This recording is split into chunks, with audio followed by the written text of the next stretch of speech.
All right, here we go. This is the August meeting. Oh man, let's start that over. All right, welcome to the Baltimore Stock Market Meetup Group. This is the monthly meeting for August. Again, we meet the first Tuesday of every month at 7 p.m. All of the meetings, I say since COVID started, have been virtual meetings. But one day we will get an in-person meeting. It really comes down to people's comfort level. And if I feel like people will show up in person, I'd love to have it in person because I know we get a different energy level, a different vibe when we have an in-person meeting. So, but for now they are virtual. It's open to current market topics, open to any level of beginner, any level of investor, whether you're beginner or experienced. And currently we've had about 345 members in the group, although how many people attend from week to week varies, but the group actually has 345 people. I had about 210 when I started. So the group is certainly growing. I must be doing something right to have the group grow from 210 to 345. So welcome all to the group meeting for August.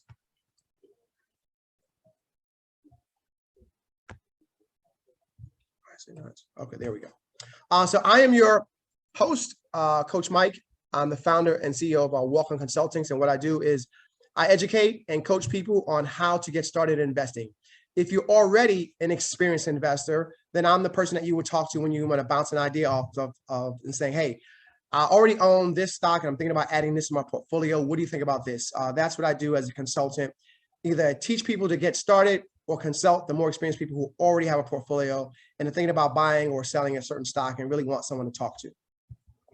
So I always thought that my meetings the same way by saying that an investment in knowledge pays the best interest. I'm a former educator, so you know I really believe in education, and you should learn before you invest, not because you heard it at a party, a cocktail party, or the wedding or something. You really should learn and educate yourself before you get invested, because it will be a very expensive lesson that you will learn one way or the other, whether the hard way or learning before you get started. So you've heard me preach before about quarterly earnings, and if any sports fans out there, the stock market is similar to a sports game because there are 4 quarters in a year and there are 4 quarters in the game. And after every quarter, the team huddles up and talks about what's working, what's not working, what adjustments will we make.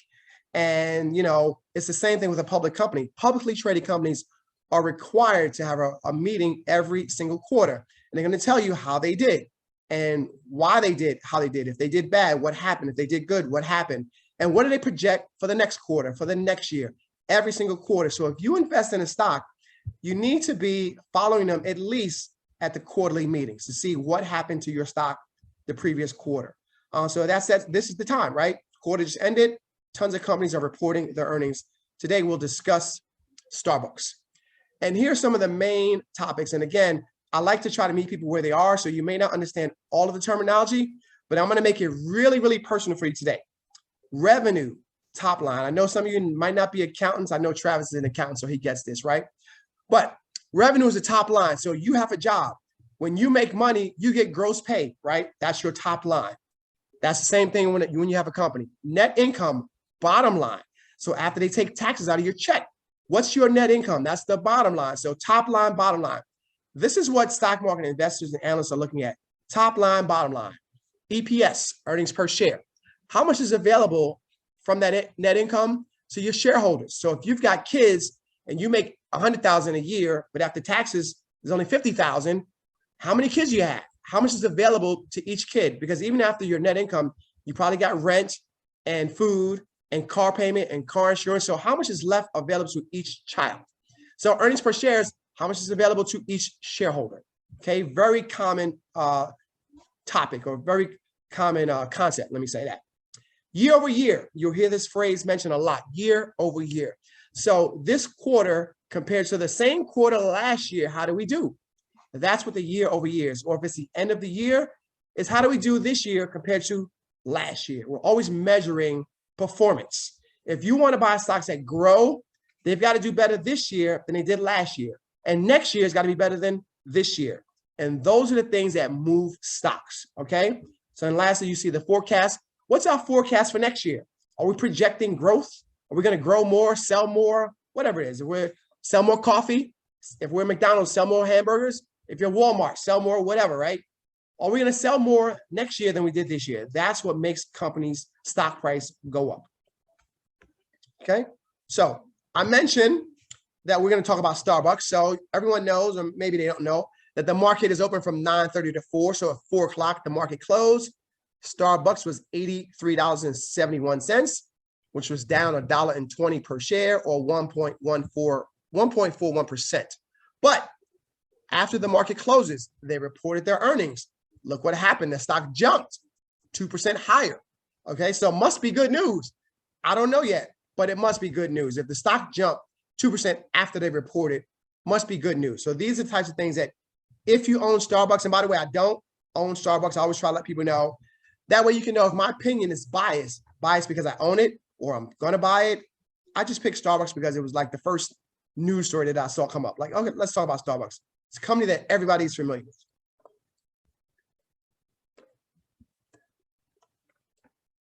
Am I frozen here? Okay, there we go.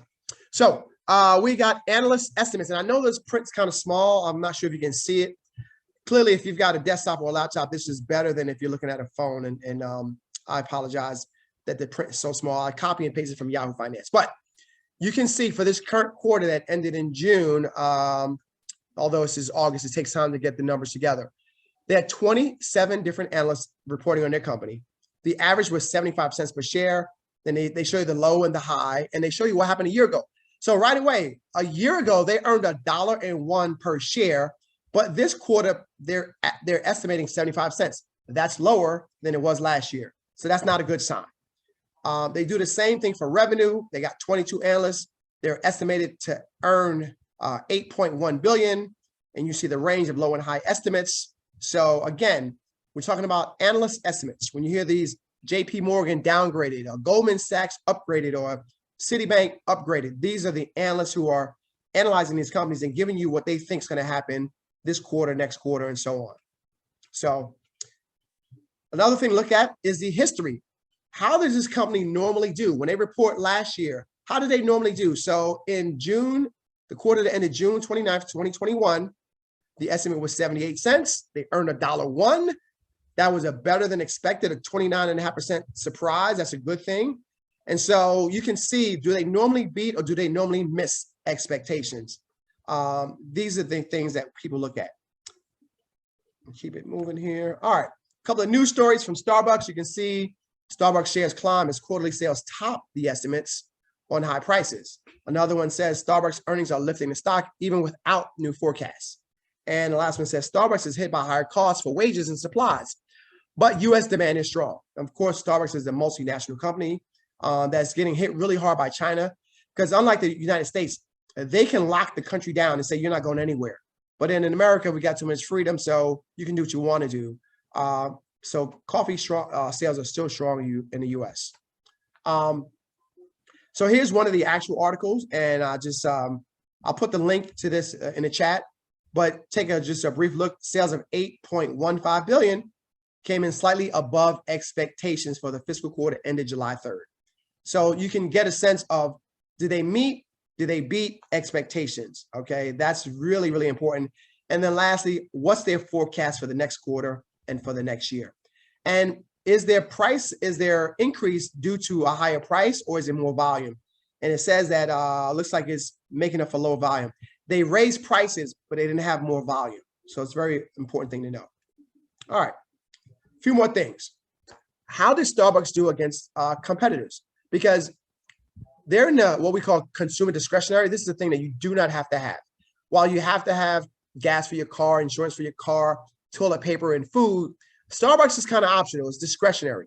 So I like to look at companies in the same industry to see if they say, oh, we didn't make it because higher wages. Well, did the other companies have that same complaint about higher wages? Did they complain about supply chain issues? Did they complain about China? Like, you want to get a sense, are they making excuses, or is something that affects them kind of affects the whole industry?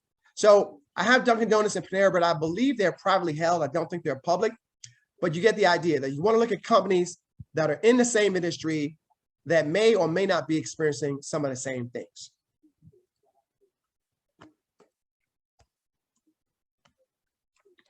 My computer is just freezing like you would not believe. All right, It's only a few more slides. Which is why I say you want to make sure that your portfolio is diversified across a few different industries. And these are the 11 sectors that make up the S&P 500. The percentages are the percentage of the S&P that they make up. Your portfolio can be higher or lower. This just lets you know what the S&P is divided into. But I always preach diversify, diversify, diversify. All right, last few slides. So you always want to monitor your portfolio. If you're on Yahoo Finance, there's a way to set alerts that'll let you know when something happened on your stock. So I always recommend doing that. Read the quarterly reports, watch the videos, look at your stock winners and losers, and rebalance of your portfolio if necessary. You may want to get rid of some stocks. Don't hold on to the losers too long. And always book an appointment with me. I can help you out. I'm Coach Mike. I like to say that learning is a journey. It is not a destination. I think I was talking to Roselle earlier. She said about she's a lifelong learner. And that's the perfect type of person that will do well in the market. There's always something new. NFTs, cryptocurrencies, SPACs, ETFs. So be a lifelong learner. Don't feel like you know enough that you don't have to keep, watch any more videos. I'm constantly learning new things all the time. So make that a point in your journey to be a better investor.